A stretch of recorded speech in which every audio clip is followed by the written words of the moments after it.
Alhamdulillah, pada pagi ni kita boleh mulakan kita punya kelas. A'udzubillahi minasyaitonirrajim. Alhamdulillahirabbil alamin. Nahmaduhu wa nasta'inu wa nastaghfiruh wa na'udzu billahi min syururi anfusina wa min sayyiati a'malina. Wa may yahdihillahu fala mudhillalah wa la yudhlil fala hadiyalah.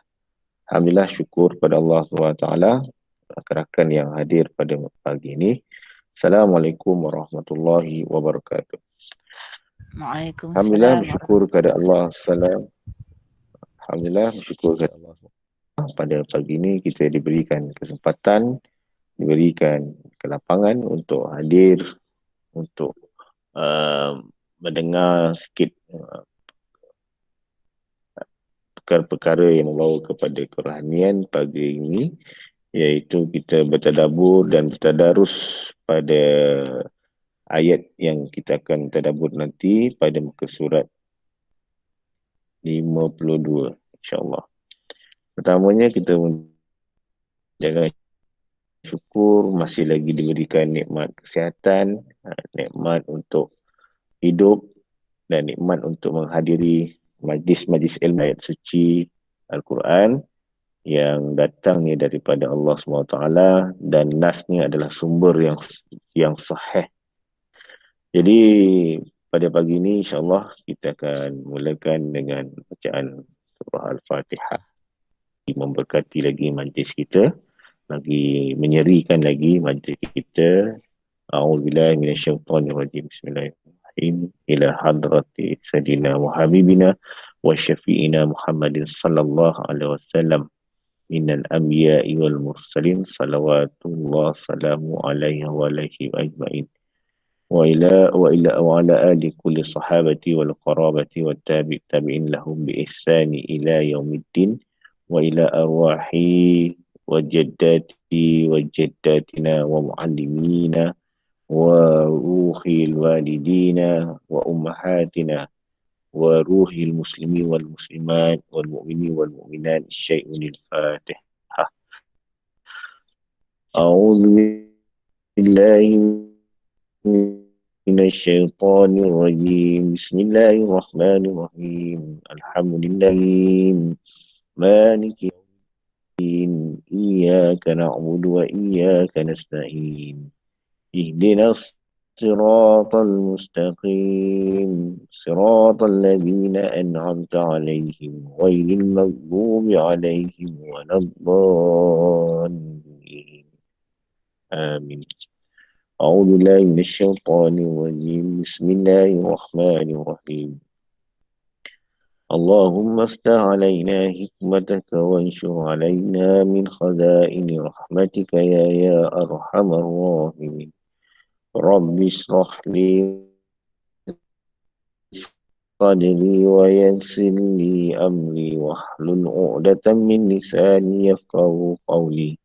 Allahumma 'azzim wa rabbiti fil Qur'an waj'alhu nuran li basari wa shifaan li sadri wa dhihaban li hammi wa hudni.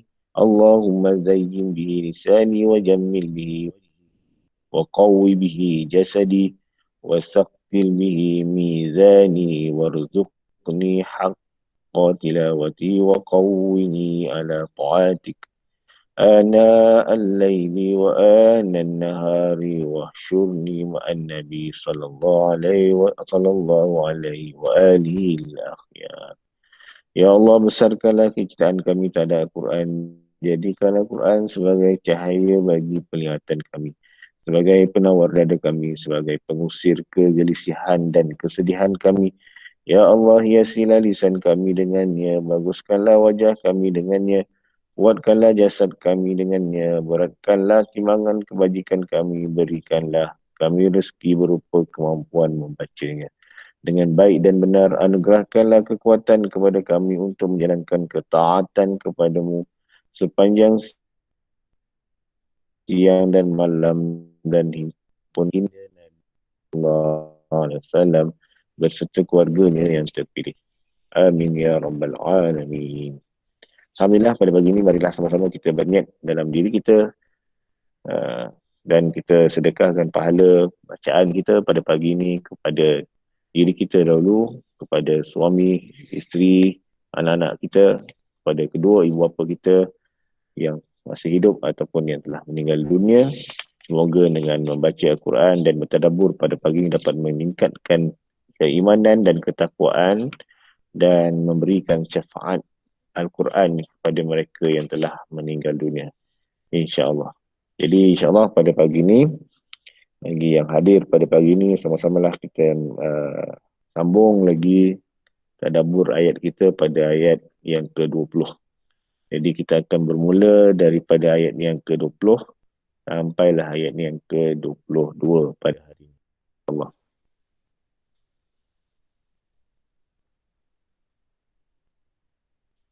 Okay, baik, saya baca dulu lah pada ayat yang ni.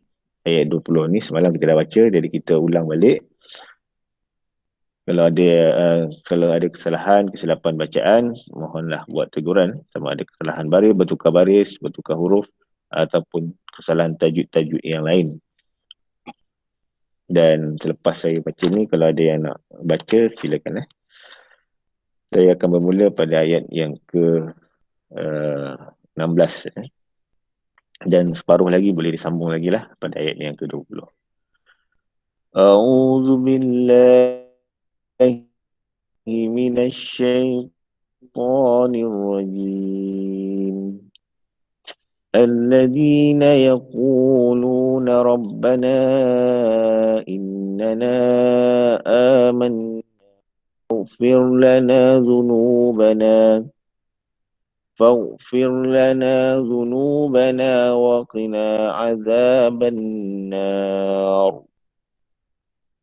الصابرين والصادقين والقانتين والمنفقين والمستغفرين بالأسحار شهد الله أنه لا إله إلا هو والملائكة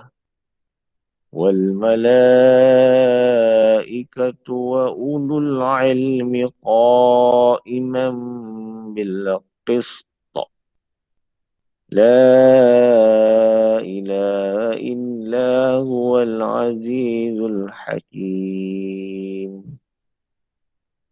إن الدين عند الله الإسلام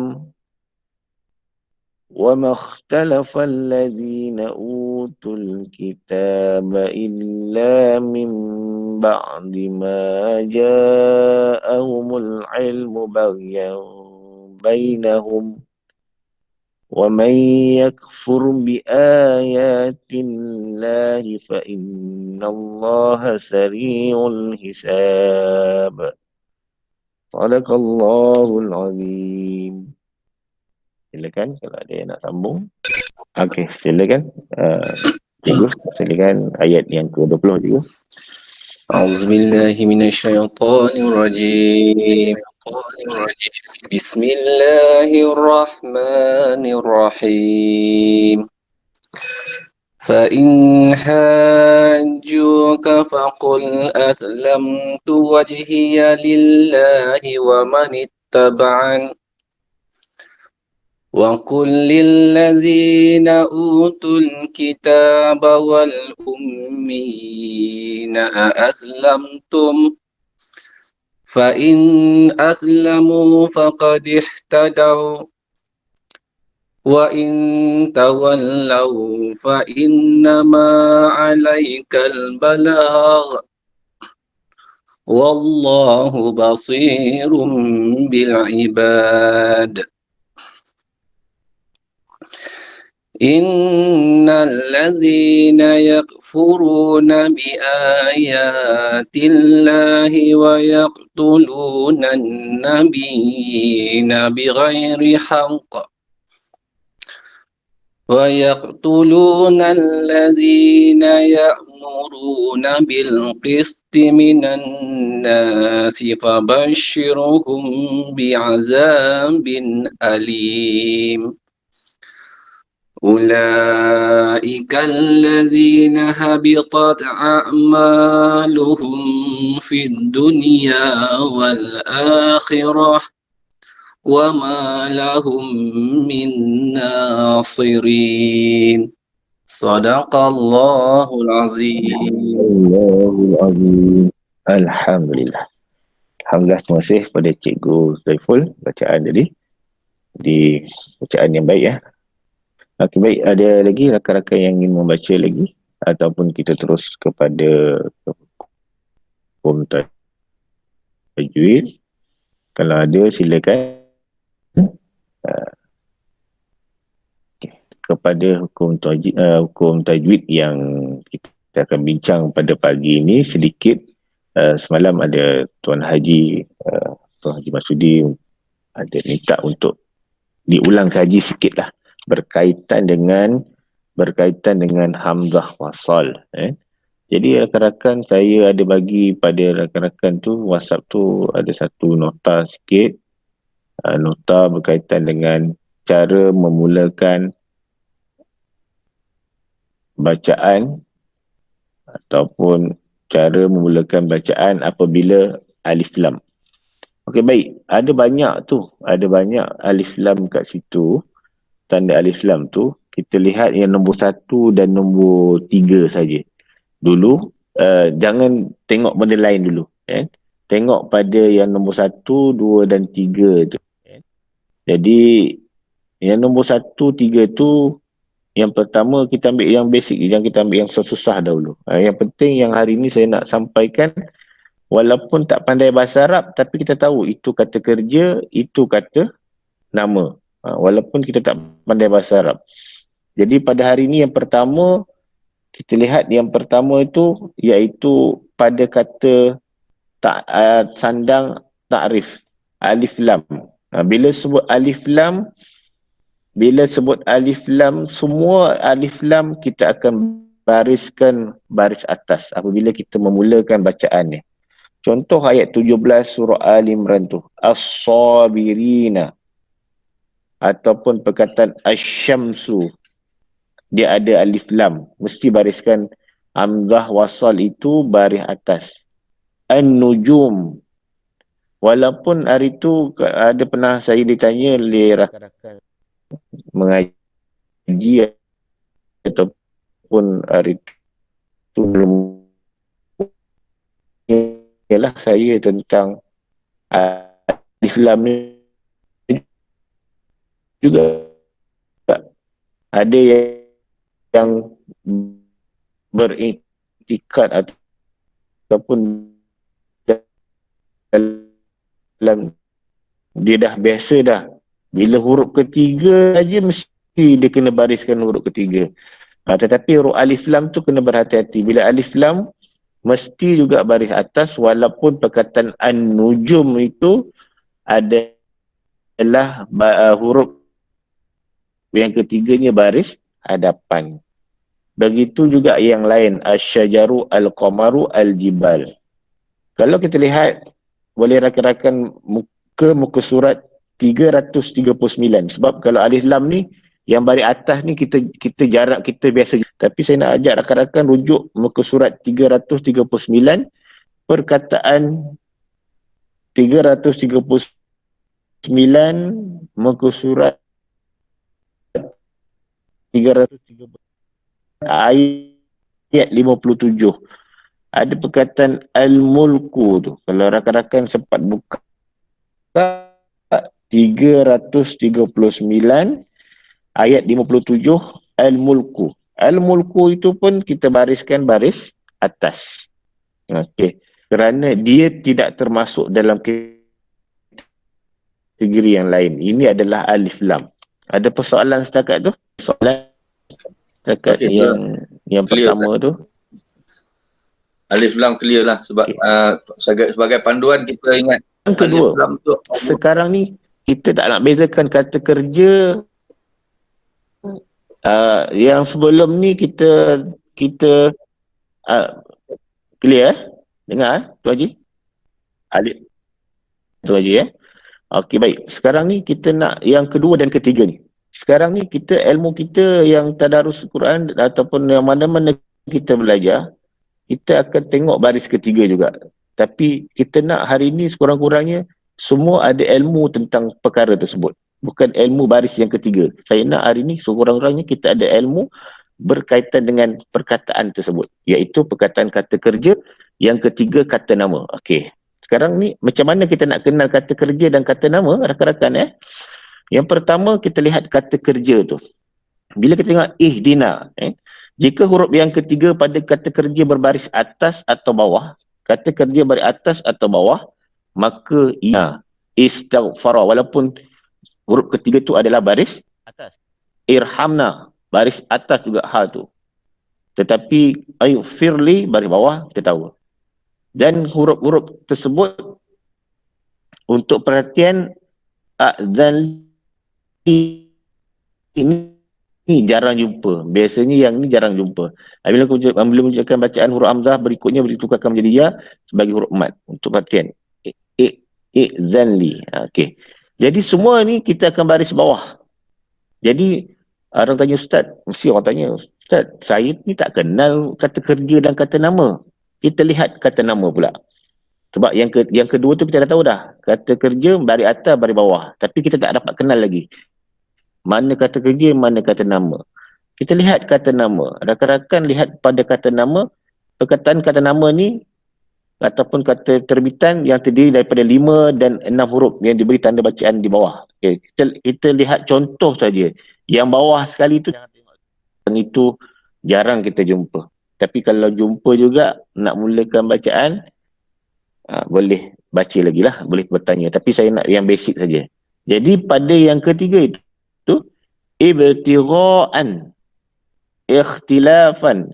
Okey, kita akan baca baris bawah juga. Sama macam yang kedua kan. Jadi orang tanya apa beza Ustaz? Yang nombor 2 pun baris bawah, nombor 3 pun baris bawah. Okey, baik. Jadi bacaan dia mesti baris bawah. Nak kenal pasti ia kata nama, di hujung dia itu ada tanwin. Perasan tak? Ibtigha'an ikhtilafan. Sedangkan nombor 2 tu dia tidak ada tanwin. Huruf yang kata kerja dan kata nama kita boleh beza. Kata kerja tidak ada tanwin di hujung dia. Bila sebut tanwin tu yang tanda baris 2 tu. Tanda baris 2 atas, tanda baris bawah. Itu yang membezakan kata kerja dan kata nama. Okay, setakat ni macam mana rakan? Ada soalan nak tanya? Okay, sekarang kita dah ada ilmu sikit. Macam mana tu Haji? Ada soalan? Alhamdulillah. Jelas Ustaz. Untuk alif lam tu kita panduan kita ingat Allah. Alif lam tu Allah baris atas. Setiap kali jumpa alif lam tu kita ingat baris atas lah. Okey. Yang beza yang kedua tu tadi tu dapat beza dah. Yang kata kerja dan kata nama. Walaupun kita tahu dia baris bawah, bacaan dia mesti baris bawah. Tetapi kita dapat beza tak antara kata kerja dan kata nama tu Haji? Kita boleh beza kan? Boleh. Baris 2 tu betul.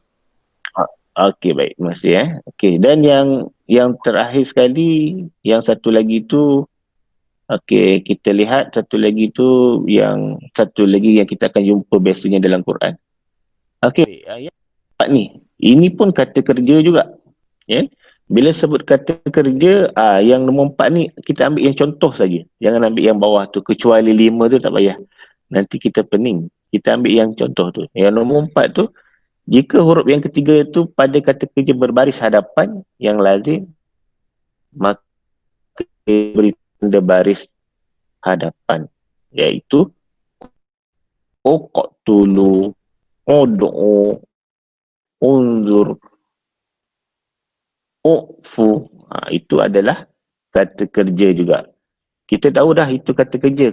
Kenapa kata kerja? Kerana dia tidak ada tanwin. Dan berbeza yang nombor 2 tadi tu kerana yang nombor 4 ni maklum rakan-rakan semua boleh baca ayat ni baris hadapan. Tetapi ilmu yang kita dapat hari ni ialah kita tahu itu adalah kata kerja, dan mana kita akan bariskan hamzah wattol tu baris hadapan. Allah Ta'ala. Okay, ada soalan setakat ni rakan-rakan? Okay. Okay, tadi apa yang Tuan Haji sebut tadi, Allah baris atas, kan, kemudian kata kerja baris, apabila baris atas atau bawah, maka kita bacakan hamzah wattol tu baris bawah. Begitu juga dengan kata terbit, kata nama, kita tetap baca baris bawah, dan begitu juga kata kerja baris hadapan itu, yang huruf ketiga kita akan baris hadapan. Jadi kalau rakan-rakan nak bertanya ataupun terjumpa mana-mana sebelum ni perkataan tersebut macam-macam ragu-ragu nak baca, saya pun kadang-kadang tersilap juga kan. Kadang-kadang tersilap juga, saya pun kadang-kadang tak perasan. Sebelum ni pun ada saya juga melakukan kesilapan juga kan.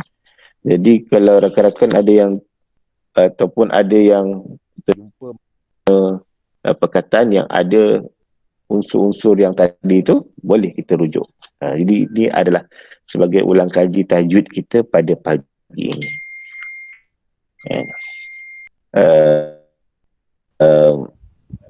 Berkaitan dengan hamzah wasal. Alhamdulillah. Jadi pada ni kita teruskan lagi dengan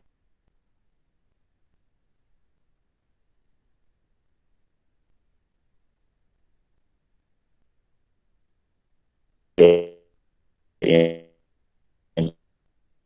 ke-18-19 tu. Jadi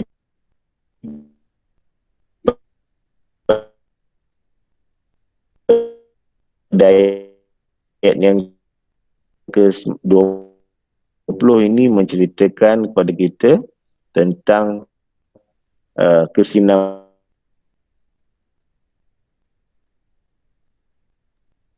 daripada kedatangan dua orang yang bukan Islam tadi tu. Sambung, ataupun oleh sebab itu jika mahmu wahai Muhammad. Ini datang berjumpa Muhammad, Nabi Muhammad bila berhujah menyangkal ataupun membantah Nabi, apa yang Nabi Muhammad perlu buat, faqul aslamtu, maka katakanlah. Siapa yang kata? Nabi Muhammad. Kul aja merujuk Nabi Muhammad, aku telah berserah diriku kepada Allah. Wa faqul aslamtu, dan wajhiya lillah, dan demikian juga orang yang wajhiya lillahi wa manittaba'an, dan demikianlah juga orang yang mengikutku. Maksudnya di sini, apabila datang orang yang menyangkal kepada Nabi Muhammad, datang berhujah kepada Nabi Muhammad, apa yang Nabi katakan dahulu, iaitu Nabi berserah diri kepada Allah. Begitu juga dengan pengikut Nabi Muhammad. Wajhi itu bersedah diri ataupun menghadapkan muka kepada Allah SWT. Maknanya bila orang datang berhujah, apa yang Nabi tunjukkan adab bermacam-macam ragam ni, yang pertama, serahkan dirinya tabaan.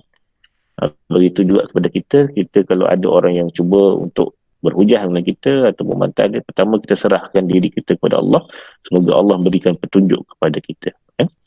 Dan yang seterusnya, wa qul lil ladzina utul kitab, dan bertanyalah wahai Muhammad, wa qul lil ladzina utul kitab, dan bertanyalah wahai Muhammad kepada orang-orang, iaitu orang Yahudi dan Nasrani yang diberikan kitab.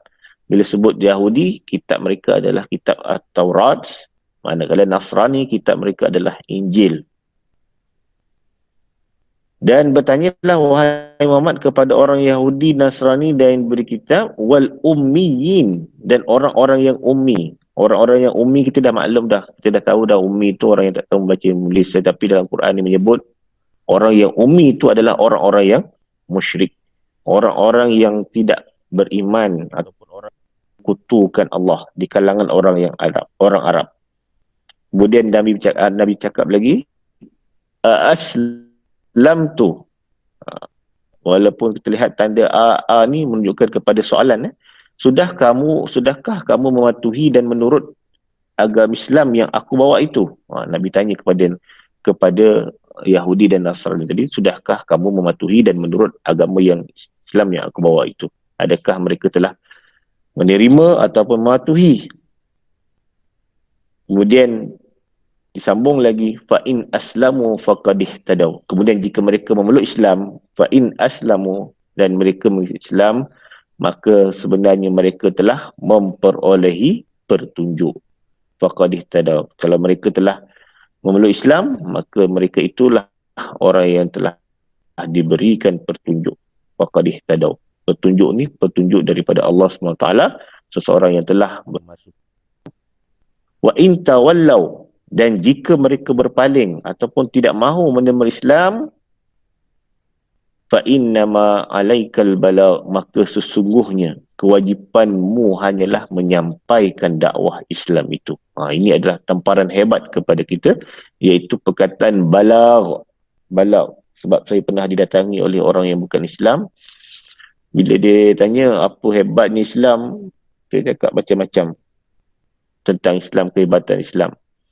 Apa yang orang bukan Islam tu tanya, kepada apa yang dibalas balik apabila saya terangkan perkara tersebut, orang Islam sendiri pun katanya tidak pernah menyampaikan tentang perkara-perkara tersebut kepadanya. Maknanya orang yang bukan Islam ni masih lagi belum tahu tentang agama Islam. Maka kita berperanan sebagai balagh, penyampai kepada mereka. Bagi tahulah benda-benda yang perkara-perkara terlalu mudah kepada mereka, supaya mereka dapat tahu tentang Islam. Walaupun mereka tu tak mau dengar Islam, tetapi kita cubalah sampaikan apa-apa yang mudah untuk mereka dengar supaya mereka boleh ikut. Sekurang-kurangnya mereka dapat tahu apa yang terbaik dalam Islam ini. Sebab itulah dalam Quran sebut tadi, fa innama alaikal balagh, kewajipanmu hanyalah menyampaikan dakwah. Ini kewajipan kita lah, menyampaikan dakwah. Sebab ramai di kalangan bukan Islam yang tak tahu lagi tentang Islam, tentang kehebatan Islam. Ini tamparan hebat kepada kita. Saya ditanya begitu, tidak ada pun orang yang Islam yang menyampaikan Islam kepada kita, kepada mereka. Sebab banyak kita sampaikan Islam ni kepada orang Islam saja. Inilah yang kelemahan dalam menyampaikan dakwah. Dan akhir sekali Allah tangguhkan, wallahu bil ibad, dan ingatlah Allah sentiasa melihat tingkah laku sekalian hamba-Nya. Inilah bila kita lihat setiap akhir ayat ni, Allah tangguhkan ayatnya, Allah habiskan ayatnya mesti juga dengan sifat-sifatnya, iaitu sifat Allah Subhanahu wa taala basirun, iaitu sentiasa melihat bil ibad, tingkah laku hamba-Nya, melihat tingkah laku hamba-Nya. Ibad tu adalah hamba, adalah kita. Yang Allah sentiasa melihat kita lah. Jadi apa yang kita buat ini juga adalah salah satu usaha dakwah kepada kita untuk menguatkan orang Islam sendiri.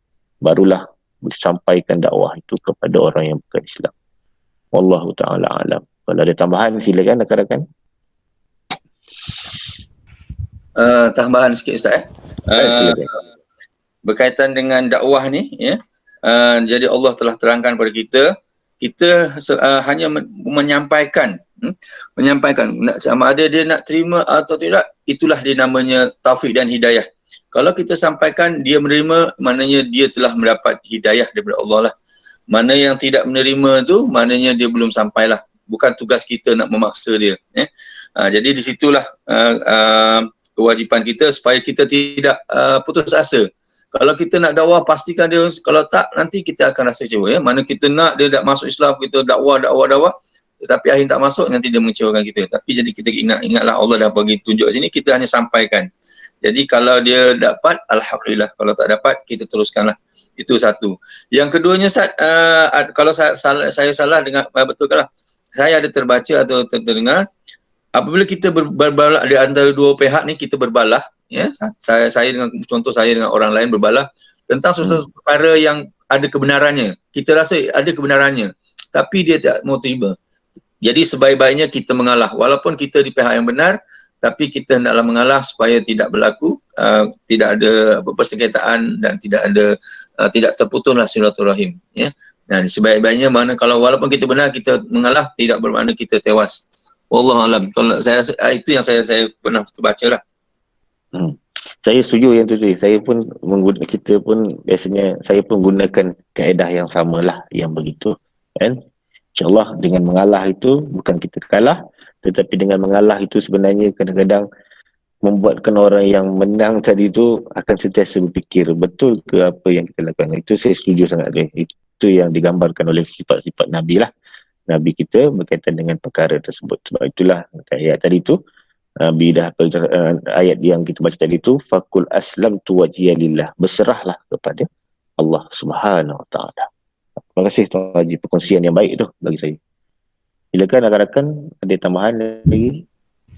Ustaz nak kongsilah, adik anak saya belajar di kuis yang pernah buat kajian lah tentang maklumat-maklumat kepada non-Muslim ni. Salah satu soalan yang saya ingat sangat, pernah tak menyertai majlis-majlis ataupun program-program yang berkaitan dengan Islam dan pernah tak hadir ke masjid? Dan boleh dikatakan majoriti, dah hampir semualah tak pernah. Jadi kat sini Ustaz sangat menakutkan lah, sebabnya kita mungkin akan dipersoalkan nanti kan, pernah tak ajak, pernah tak beritahu tentang Islam ni kepada rakan-rakan non-Muslim kita. Itu satu. Yang keduanya Ustaz, semalam Ustaz ada baca Asbabun Nuzul tentang dua pendeta tu kan, yang tanya pasal Ahmad, Ayub Ahmad tu kan. Dalam Quran saya ni ada juga Asbabun Nuzul untuk ayat 18 hingga 20, tapi lain sikit Ustaz. Saya bacakan daripada Anas, pada suatu saat seorang pemuda dari suku Yahudi mencari air wuduk dan membawakan alas kaki baginda Rasulullah. Pada suatu hari dia jatuh sakit. Rasulullah pun menjenguknya. Pada saat beliau datang, pemuda Yahudi itu sedang ditunggu oleh dua orang tuanya. Baginda Rasul pun bersabda, "Wahai pemuda, masuklah Islam." Pemuda itu memandang orang tuanya. Ayah berkata, "Taatlah kepada Abu Qasim." Lalu pemuda itu bersyahadat. Maka turunlah ketiga-tiga ayat ini. Jadi yang saya keliru sikit, semalam dua orang pendeta yang semalam Ustaz cerita tu, adakah dia masuk Islam? Yang ini jelas dia masuk Islam. Itu je Ustaz, insyaAllah. Terima kasih kepada puan tu. Maknanya dia punya sebab tu ini berbeza, tapi sebenarnya membawa maksud yang hampir sama, dan akhirnya dua pendeta Yahudi itu masuk Islam. Itu yang tepatlah. Akhirnya mereka memasuki Islam. Inilah kelebihan yang saya katakan semalam, syahadah yang paling agung tu. Kelebihannya dua orang tadi pendeta Yahudi itu akhirnya telah memeluk agama Islam yang sebenar-benar ni. Kan? Sebelum ini mereka ni memang tak tahu dah tentang Islam, tetapi mereka engkar. Jadi mereka bila dah jumpa balik Rasulullah, akhirnya mereka telah memasuki Islam, telah memeluk agama Islam yang sebenar-benarnya. Kan? Jadi terima kasih perkongsian daripada Puan Malia tadi berkaitan dengan Asbabun Nuzul tu. Okey, baik. Untuk Asbabun Nuzul ayat 21-22, kalau ada boleh baca lah. Mungkin kalau ada yang lakan yang lagi tepat. Saya ada juga Ustaz. Baca kan Asbabun Nuzul ayat 21-22. Silakan.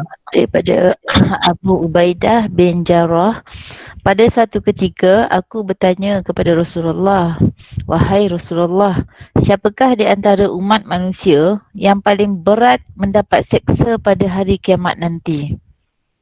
Rasul menjawab, "Seorang yang membunuh Nabi atau membunuh orang yang beramal ma'ruf nahi munkar." Untuk menegaskan hal tersebut, Allah menurunkan kedua-dua ayat ini. Riwayat Abi Hatim. Baik, ini samalah. Memang sama betul-betul dia punya Asbabun Nuzul ya. Okay, baik, terima kasih kepada puan untuk yang berkongsi berkaitan dengan Asbabun Nuzul ni. Jadi Asbabun Nuzul ni memang tepatlah apa yang menceritakan tentang ayat 21-22. Jadi mari kita bertadabbur dua ayat yang terakhir daripada muka surat 52 ini, iaitu ayat yang Kita akan baca ini ayat 21. A'udzubillahi minasyaitonirrajim. Bismillahirrahmanirrahim. Innal ladzina yakfuruna biayatillah. Sesungguhnya orang yang kufur ingkar akan ayat-ayat keterangan Allah. Yang pertama, ayat ini menjelaskan kepada kita siapakah orang yang pertama ataupun siapakah yang kategorikan orang-orang yang buruk perangainya itu. Yang disebut dalam ini pembalasan terhadap orang yang membunuh nabi-nabi ini. Kalau kita lihat yang pertama, innal ladzina yakfuruna biayatillah. Sesungguhnya orang yang kufur ingkar akan ayat-ayat keterangan Allah. Itu yang pertama. Ini yang digambarkan adalah berkaitan dengan asbabun nuzul tadi tu. Siapa yang antara manusia yang paling mendapat siksa pada hari kiamat tadi. Yang pertama, orang yang dapat siksa ni ialah orang yang pertama adalah orang yang kufur kan ayat-ayat Allah. Yang kedua, wa yaqtuluna an-nabiyyina bighairi haqq, iaitu membunuh. Wa yaqtulu tu bunuh. Wa yaqtuluna an-nabiyyina bighairi haqq, membunuh nabi-nabi dengan jalan yang tidak benar, bighairi haqq. Jadi bangsa Yahudi ni ataupun Yahudi yang hidup pada zaman Nabi Musa alaihissalam ataupun nabi-nabi yang lain ataupun nabi yang terakhir iaitu Nabi Muhammad, mereka ni suka membunuh para nabi. Inilah sikap mereka. Yang kedua, siksaan yang berat kepada mereka yang suka membunuh nabi. Antaranya yang mereka pernah bunuh ialah kalau tidak salah betulkan ya. Antaranya ialah dia telah membunuh Nabi Zakaria dan Nabi Yahya. Antara pernah saya dimaklumkan ketika saya bertadabbur di surau ni, ada jemaah berkongsi lah, saya tak pernah baca tapi dia berkongsi apa yang dia pernah baca. Antaranya beliau mengatakan bahawa Nabi Zakaria pernah diikat dalam pokok, kemudian dipecahkan pokok tu, hancurlah badan Nabi Zakaria. Begitu juga dengan anaknya iaitu Nabi Yahya. Inilah sikap bangsa Yahudi yang sentiasa membunuh para nabi. Tidak dinyatakan dengan jelas berapa jumlah yang dibunuh. Ada yang mengatakan sampai 70 orang. Bahkan dia pun pernah juga berusaha untuk membunuh. Kalau kita lihat kisah Nabi Musa AS, pernah juga nak bunuh Nabi Musa, pernah juga untuk membunuh Nabi Isa AS. Inilah yang sifat yang kedua, mereka yang engkar dengan perintah Allah. Yang pertama tadi engkar dengan ayat-ayat Allah. Yang kedua, mereka yang membunuh para nabi. Yang ketiga, yaqtuluna allazina ya'muruna bil qist.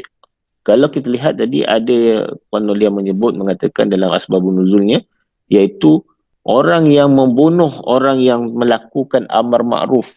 Kalau kita lihat yang ketiga ni, serta membunuh orang yang menyuruh manusia supaya berlaku adil. Ini juga sifat-sifat yang buruk. Orang membunuh, menyeru ataupun manusia yang supaya berlaku adil. Kalau kita lihat hari ini ramai yang membunuh orang yang melakukan kebaikan ini. Ramai. Tak membunuh secara batil atau membunuh yang betul-betul bunuh, tetapi ada juga yang membunuh dengan cara yang menghentikan dakwahnya. Ini pun ada juga. Dan kalau kita lihat, kalau Yahudi tadi membunuh orang Islam tu bagi mereka memang biasa kerana mereka telah membunuh para nabi. Kalau kita lihat hari ini, mereka telah membunuh orang Islam sendiri. Ramai mereka Palestin. Dan juga yang ketiga, membunuh orang yang melakukan keadilan ataupun orang bertakwa ataupun orang yang beriman. Ini adalah golongan-golongan yang mempersendakan agama, orang-orang yang mempermainkan agama. Kalau kita lihat, saya kata tadi, walaupun dia tak bunuh secara yang benar, cara yang betul-betul benar, hak yang benarnya, cara pembunuhan yang melibatkan pertumpahan darah, tapi ada juga yang membunuh dengan cara menghentikan usaha dakwah. Dan itu juga, ataupun yang paling dahsyat ialah menghina orang-orang yang bertakwa ni, ataupun menghina orang yang beriman ni. Umpama contoh, itu sembahyang lama tu nak tunjuk lah tu. Sedangkan dia tak nak tunjuk pun, memang sikap dia begitu. Tetapi ada orang cuba membunuh dia punya amalan tu supaya dia menghentikan amalan tu. Ini yang kita kena berjaga-jaga. Dan yang seterusnya, Allah tangguh ini, maka sampaikanlah, fabashshirhum bi'adzabin alim, maka sampaikanlah berita mengembirakan mereka dengan azab seksa yang tidak terperi sakitnya. Yang ni saya amat keliru sikit. Ayat yang terakhir ni, adakah ia berbentuk perli ataupun bagaimana?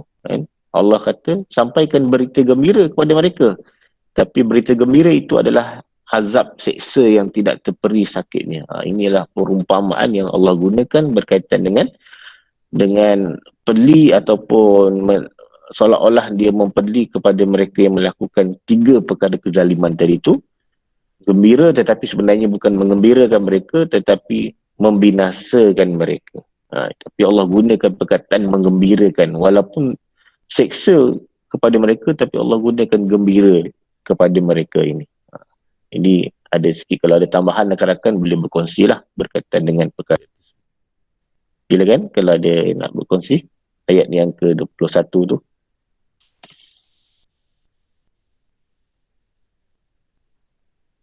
Okey, kalau tidak ada, kita lihat ayat yang terakhir, ayat yang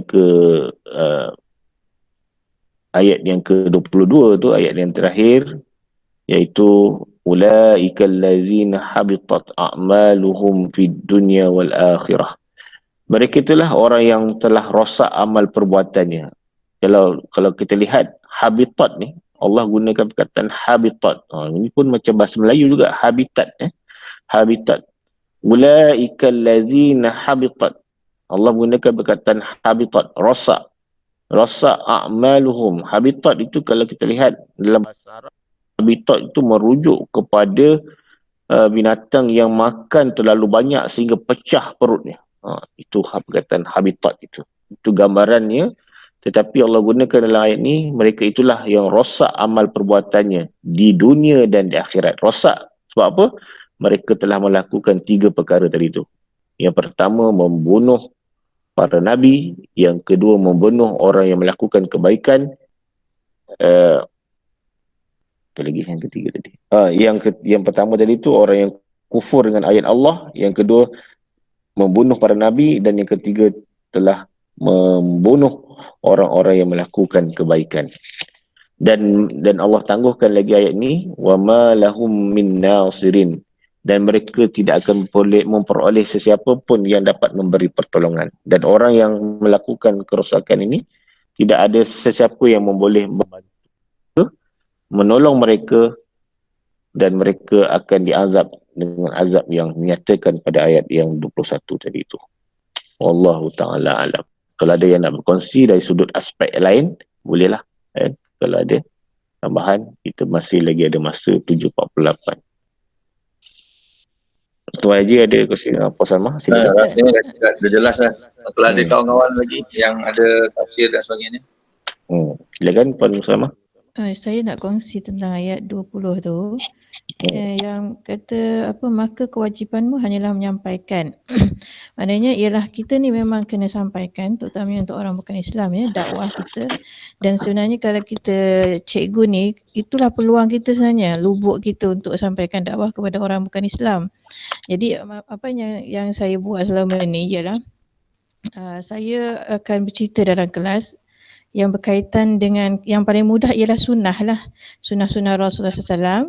Jadi saya kadang-kadang saya sebut dalam kelas, saya katakan bahawa ni sebab budak-budak Islam ni dia tak amalkan perintah agama. Jadi yang bukan Islam ni knowledge pada kamu. Untuk makluman saja saya nak tekankan belajar Islam. Jadi macam itulah. Jadi yang mudah-mudah. Contohnya macam mana adab-adab makan ke, ataupun akhlak yang mana yang kita tahu perintah Allah SWT. Jadi secara tak langsung mereka akan, bila saya cerita tu mereka akan dengar. Macam seronok, macam suka. Kadang-kadang mereka akan bertanya yang bukan Islam. Tapi kita kena sebut lah. Ini sebenarnya saya nak ingatkan pada yang Islam. Jadi yang bukan Islam ni hanya knowledge saja, awak boleh dengar saja. Jadi itu kesempatan kita untuk sebenarnya secara tak langsung kita dakwah supaya kita tidak dipersoalkan. Sebab memang selalu kita dengar dan selalu kita baca, orang-orang bukan Islam ni dikata mereka tak tahu dan tak ada siapa pun yang memberitahu dan menyampaikan kepada mereka tentang Islam. Kita salut, kita yang Islam ni memang banyak dengar daripada masjid, daripada ceramah dan sebagainya. Mereka ni tak ada peluang pun, tak ada siapa pun yang bercerita tentang mereka, dengan mereka tentang kebaikan Islam. Dan apabila kita cerita dalam kelas tu, akhirnya kita mesti sebut tentang kekuasaan Allah SWT. Kita cerita dengan orang Islam, tapi sebenarnya dalam masa yang sama kita sebenarnya tujukan kepada orang yang bukan Islam. InsyaAllah Ustaz. Wallahualam. Puan.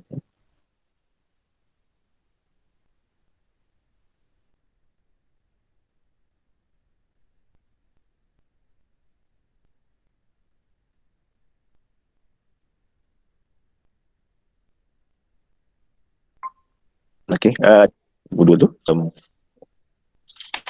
kita tangguhkanlah kelas kita sebab kita dah selesai untuk satu muka surat ni.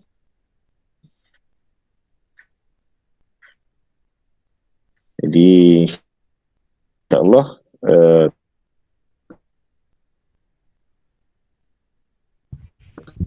kalau ada apa-apa perkongsi kita kongsikan, kita beri peluang kepada rakan lain untuk jawab lah.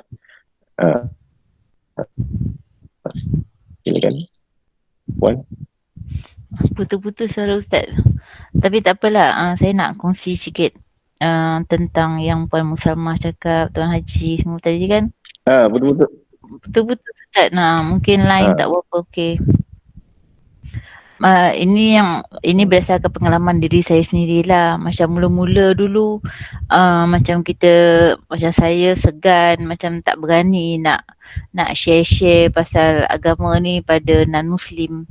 Malah pada kawan-kawan Islam pun macam kita rasa segan, aku ni bukannya baik sangat. Macam itulah lebih kurang. Tapi bila dah banyak input dapat tu, dah ada kekuatan lah. Jadi contohnya kita jangan tunggu baik untuk menyampaikan perkara-perkara yang baik. Jadi sebaik-baiknya biarlah kita kongsikan apa je ilmu yang kita tahu tu. Sebab kadang-kadang macam dulu-dulu lah puasa sunat contohnya. Hari ni sunat puasa maklumat tu tak sampai, kita tak tahu. Jadi bila sekarang ni dah ada macam WhatsApp, Facebook sebagainya, apa-apa peringatan tu kita je sampaikan. Itu untuk yang Muslim lah. Tapi kalau yang untuk non-Muslim ni tadi, dalam kelas pun setakat ni alhamdulillah lah, walaupun dalam kelas tu semua non-Muslim, contohnya di Pandan Mewah ni, saya sampaikan juga, saya cuba selitkan juga dalam pengajaran tu apa-apa berkaitan dengan agama ni. Sampaikan ada seorang pelajar India tu panggil saya Ustazah Ustaz. Sebab mungkin sebab ada saya suka selitkan benda-benda tentang Islam ni kan. Jadi kepada rakan-rakan lah yang macam saya dulu, jangan takut, jangan segan ataupun jangan rasa rendah diri untuk kongsi ilmu-ilmu yang berkaitan dengan agama ni, insyaAllah. Okey, maknanya kita jangan malulah sampaikan, tapi kita sampaikan tu biarlah dengan berhikmah, dengan cara yang berhikmah, tidak terlalu berat lah. Maknanya mana yang Puan Sama katakan tadi, perkara-perkara yang mudah saja, perkara-perkara yang mudah berkaitan dengan adab, menghormati dan sebagainya, itu pun adalah usaha dakwah. Yang penting kita punya usaha kita sampai seperti mana ayat yang kita bincangkan tadi tu, iaitu ayat yang ke-20 tadi tu. Yang penting kita kena nyampaikan balag tu. Maknanya ini adalah salah satu, orang kata ayat perkataan balag tu, maknanya itu adalah salah satu kewajipan kepada kita untuk menyampaikan, walaupun dianya sedikit, walaupun dianya tak banyak, tetapi dia memberi kesan kepada pelajar kita, kan? Jadi kalau ada rakan-rakan nak berkongsi pengalaman, silakan sebelum kita tutup. Sedikit Ustaz ya. Kita dah banyak bertadabbur dan kita lihat contoh-contoh yang Allah bagi dalam Al-Quran itu biasanya contoh-contoh yang paling dekat lah dengan kita. Jadi bila kita ingin menyampaikan dakwah, biasanya mereka akan tertarik bila kita membagi contoh dengan contoh yang dekat. Maksudnya contoh dekat ni contoh yang dia sentiasa faham, yang ada dia boleh nampak. Bagi contoh, ini contoh, kalau di sekolah kan kita ada disiplin, murid-murid dilarang berkuku panjang Kenapa berkuku panjang ni tak boleh? Mungkin dari segi kesihatan kita dah beritahu, bila kuku panjang ni di bawah kuku tu ada banyak kotoran najis-najis yang mengandungi virus dan sebagainya. Ya, tapi dalam Islam kita boleh tekankan kenapa kuku panjang ni, sebab apabila kita telah meninggal dunia, apabila kita memandikan jenazah, kita biasanya kita akan korek menggunakan cotton bud tu bawah-bawah kuku.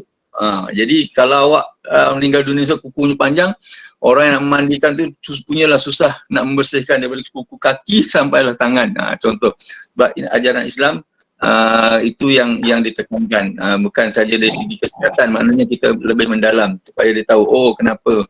Begitu juga kalau kita minta pelajar jangan bercakap bodoh dan sebagainya, perkara-perkara yang lara, perkara-perkara yang lucah, sebab dalam Islam kita diajar apabila meninggal seorang itu, perkataan yang terakhir itu yang akan dibawanya. Manalah tahu tiba-tiba dia tengah naik motor, tiba menjerit sana menjerit, tiba meninggal dunia, maka kata yang terakhir itulah gambaran dia. Maknanya contoh-contoh yang dekat lah, supaya dia lebih faham. Wallahualam, Ustaz. Okey, terima kasih. Okay. Itulah salah satunya cara berdakwah yang ni lah, yang baik lah. Saya rasa kongsian yang baik lah daripada Tuan Haji.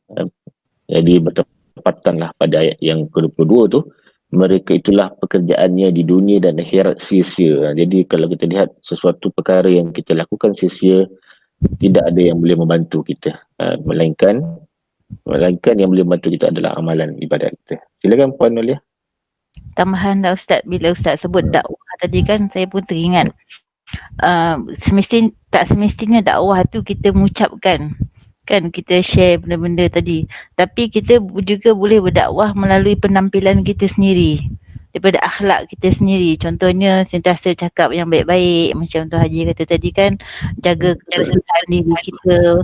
Jadi itu salah satu contoh. Jadi kepada cikgu-cikgu lah terutamanya, kita ni macam ada antara kita ni yang mungkin idola kepada pelajar-pelajar. Jadi cara kita berpakaian, cara kita bercakap, akhlak-akhlak kita ni, semua tu adalah dakwah juga, insyaAllah. Okey, terima kasih pada Puan Nolia. Itulah yang kalau Puan Nolia cakap itu, sama seperti mana yang saya telah dimaklumkan oleh rakan yang saya lah yang telah masuk Islam. Antara yang mereka mengatakan bahawa dakwah bilhal lah, dakwah bilhal iaitu dakwah melalui penampilan kita. Dakwah bila kita mempamerkan sama ada kita punya pakaian kita ataupun kata-kata kita, cara kita. Jadi orang akan melihat di situlah sebenarnya dakwah yang paling penting dalam Islam, iaitu dakwah bilhal. Dakwah bilhal ni bukan hal yang ada perkara-perkara yang tadi tu, tetapi hal ni menunjuk kepada keadaan sekeliling tu, environment, persekitaran tu. Bila kita menunjukkan penampilan kita yang sentiasa baik, bersih, suci, maka mereka akan lebih tertarik. Tengok nak tengok Islam, tengoklah keadaan ni, indahnya Islam. Begitulah caranya. Jadi maksudnya di sini dakwah bilhal tu adalah dakwah yang berterusan, bergerak, hari-hari perlu bergerak, hari-hari sentiasa kita orang kata bergerak. Hal tu setelah orang akan lihat apa yang kita lakukan. Itu yang paling penting. Maksudnya kadang-kadang kita nak bercakap ni susah kan. Kadang-kadang kita ni tak ada kekuatan. Betul lah pada Puan Nolia tadi tu, kita tak ada kekuatan untuk menyampaikan tersebut. Mungkin ilmu kita kurang, tetapi dalam aspek hal ni, keadaan ini kita kena pamerkan, kita kena tunjukkan. Rasulullah itu adalah tauladan yang baik kan. Kalau kita lihat disebut dalam hadis, nak tengok Al-Quran bergerak, tengoklah Nabi. Maknanya Nabi bergerak tu, maksudnya bila sebut Al-Quran bergerak tu, pergerakan kita, penampilan kita tu, yang itu yang diperlihatkan kepada kita kan. Maksudnya kalau kita nampak pameran kita nampak yang kurang baik, maka mereka akan lihat yang tak baik lah. Tetapi kalau kita tunjuk yang baik, umpamanya contoh kita masuk kelas lebih awal daripada yang kita tetapkan, murid akan tengok, guru ni datang awal, gimana kita kena datang awal. Itu contoh lah. Dan itulah dakwah bilhal yang kita perlu pamerkan. Wallahu ta'ala alam. Kalau tidak ada lagi saya tangguhkan. Kalau ada yang ingin berkongsi lagi silakan. Kalau tak ada kita tangguhkan kita punya tadabbur kita pada pagi ni dengan bacaan doa. Alhamdulillah ramai yang hadir ni 20 orang dalam kita punya 20 ke 19 orang lah yang hadir kelas kita ni. Tahniah kepada rakan-rakan yang hadir pada hari ini. Semoga dengan kehadiran tuan-tuan perempuan dapat meningkatkan iman dan ketakwaan kepada Allah SWT, walaupun ilmu saya tak ada seberapa saja. InsyaAllah dengan perkongsian yang sedikit ni membawa kepada kebaikan yang sangat besar kepada umat muslimin dan muslimat, khususnya diri kita dan anak-anak dan suami kita, insyaAllah. Jadi kita tangguhkan tadarus dan tadabbur kita dengan bacaan doa. Kita pun dah sampai kepada PKP yang seterusnya sampai bulan 12. Jadi saya tak pasti kalau nak dibuat dalam seminggu 3 kali ke macam mana ke, kan kita akan bincang kemudian lah. A'udzubillahi minasyaitonirrajim. Bismillahirrahmanirrahim. Allahumma arhamna bil Qur'an waj'alhu lana imaman wa nuran wa hudan wa rahmah. Allahumma dhakkirna minhu ma nusina wa 'allimna minhu ma jahilna warzuqna tilawatahu ana al-layli wa atrafan nahar waj'alhu lana hujjatan ya rabbal alamin. Ya Allah, kurniakanlah rahmat kepada kami dengan Al-Quran dan jadikanlah Al-Quran sebagai pemimpin cahaya petunjuk dan rahmat kepada kami. Ya Allah, ingatkanlah kami apa yang kami telah lupakan daripada Al-Quran. Ajarilah kami apa-apa yang belum kami ketahui dari Al-Quran. Anugerahkanlah kami kemampuan untuk sentiasa membacanya, bertadabburnya sepanjang malam dan siang. Jadikanlah Al-Quran hujah dan petunjuk bagi kami yang dapat menyelamatkan kami. Wahai Tuhan seluruh alam. Rabbana la tuzigh qulubana ba'da idh hadaitana wa hab lana min ladunka rahmah innaka antal wahhab. Allahumma yassir wa la tu'assir Rabbi tamama bil khair. Amin. Allahumma khtim lana bi husnil khatimah wa la taftin alaina bi su'il khatimah. Allahumma arinal haqqa haqqah wa zukna tiba'ah wa arinal batila tinabah. Rabbana innana sami'na munadiya yunadi lil iman an aminu bi rabbikum fa amanna. Rabbana ighfir lana dhunubana wa kaffir anna sayyi'atina wa tawaffana ma'al abrar. Rabbana wa atina ma wa'adtana ala rasulika wa la tukhzina yawmal qiyamah innaka la tukhliful mi'ad. Amin ya rabbal alamin. Terima kasih Tuan Haji. Okey. Terima kasih semua. Alhamdulillah. InsyaAllah kita jumpa minggu depan. Terima kasih.